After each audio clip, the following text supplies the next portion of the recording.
Manchester City 3, Manchester United 0 is an embarrassing defeat for United at the Etihad.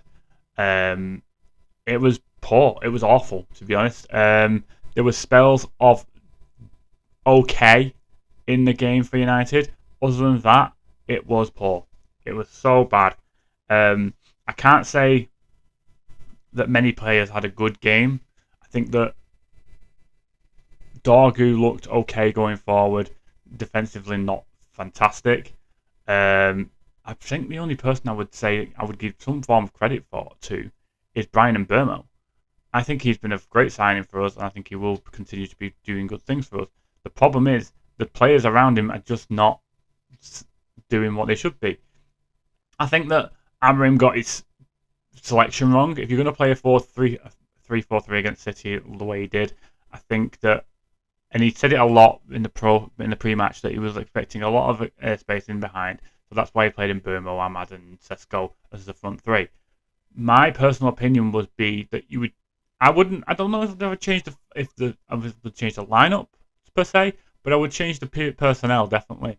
I think I would have gone with Ahmad out on the right. I would have gone with Bruno Fernandes in the 10, and I'll be honest, I would have played Mazraoui in centre mid with Ugarte, because personally I think Mazraoui has the legs to be able to get around in that kind of central midfield role. I think he's got the defensive acumen to be able to pull it off.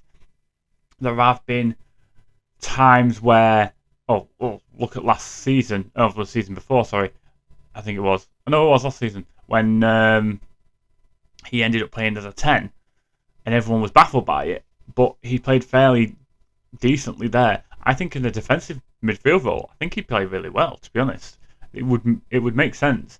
And he's that kind of utility man where you'd be able to play him there and then drop him back into centre half if needs be, play him out of the wide if needs be. But we need a defensive midfielder of some kind, or someone that's going to screen the back three.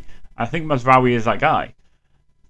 There needs to be a bit more adaptability in this formation and the way Amorim's setting up, and he's just not doing it, and that's, I think, is going to be the downfall. He said in his post-match that he's not going to change the system. If things are going to change with the system, then the board or the team or whoever will have to change him. If it carries on the way it's going, that will happen, because just looking at the stats from under Amorim now, we've played 31, we've won 8 and drawn 7, and we've lost 16. He is still more than half of his games he has lost. And for Manchester United, a manager should not be losing half of his games. He should be winning at least half of his games. I've had a look at the stats from comparatively to last season as well. And just looking at the games that we've played so far, obviously Burnley you have to kind of take into account as a promoted club. So I've kind of gone off the back of the promoted sides we had last season comparatively to them. But Arsenal, the first game of the season, last year we drew that and we've lost this season. We then went to Fulham and we drew that game when we won it last season. We've then played Burnley and won that game, which again, comparatively to any of the promoted sides, we've won all 3 games against them. So at home, so you can say however you want for that one. That's probably the same. And then now with the City game, last season we've nicked one at the City and won 2-1, and this season we've been humbled 3-0. So we're now 6 points worse off than we were last season, and last season was not good enough. It was far from good enough. It was 15th in the league. That was nowhere near where we should be getting.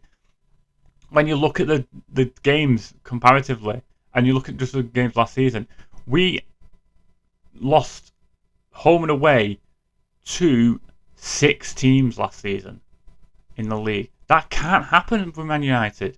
And we only won home and away against 3, and 2 were relegated sides. Ipswich we got 4 points from, so that was kind of a bonus. The only other team that we've got anything 4 or more points from were Villa, where we won away at home and drew away, and City and Everton, because we've won one of the games and drawn the other. The rest, we've either won one, lost one, or we've taken a point. It's ridiculous. We can't be doing this. And I think that Amorim's head's going to be on a chopping block, and it might come down to next week, because after next week we have Brentford and Sunderland, and I think they're easier games than obviously City and Chelsea would be, but you're going to be scrutinised to the extent in which these games are going to be your do or die. And then we have another international break, which I'm not looking forward to. But we could see a new manager by the Liverpool game, and that's a free hit for any manager. So this is starting to get to a point where the I don't think the players themselves are the issue. I'm now saying it's the structure and the way it's playing, because it's too set. It needs adaptability. You need to be able to move it around. Maybe drop another man into midfield and play a 3-5-2. Maybe drop one of your fullbacks in at centre half, or putting fullbacks back and play a 5, which I guess was what they were doing for the defensive side of things. Or maybe you just take a player off and play a 4 at the back and play a defensive midfielder and 2 attacking midfielders, or a box-to-box, and an attacking midfielder and 3 up front. Personally, I always prefer like a 4-3-3 with one holding midfielder, a box-to-box, and an attacking-minded midfielder, because it gives you that kind of variation. You can have your defensive midfielder sit with your other 2 centre-backs, and your wingers and your full-backs can bomb on. You can have your wingers be cut inside, and like your left winger be a right footer and the right winger be a left footer. Then you have the fullbacks on the overlap being the opposite. Like, there's so much in that you can like chop and change and move around. And I just think that with this structure, it's not there. It's just not there. It's a set way of playing that is just not working. And I think that Amorim's head is going to be on a spike sooner rather than later. I'm now at the point where I don't think Amorim is,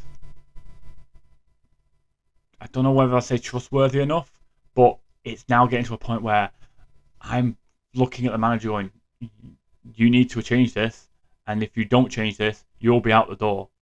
And that will be that. And then we'll go to a new manager who will play 4 at the back, and we might start winning games. It's just how I feel about it. My only thing with that is that who would you bring in at this point? But we'll see what happens. It's Chelsea next week at Chelsea, I think it is. It's on the Saturday game. It might be at Old Trafford actually. Yes, it is. I've just realised it is. So it's Chelsea at home on Saturday. We'll see how that goes. It's not looking positive, is it, guys? But let me know what you guys think in the comments down below. Like this video if you have. Subscribe if you are new. Until next time, guys. Take care.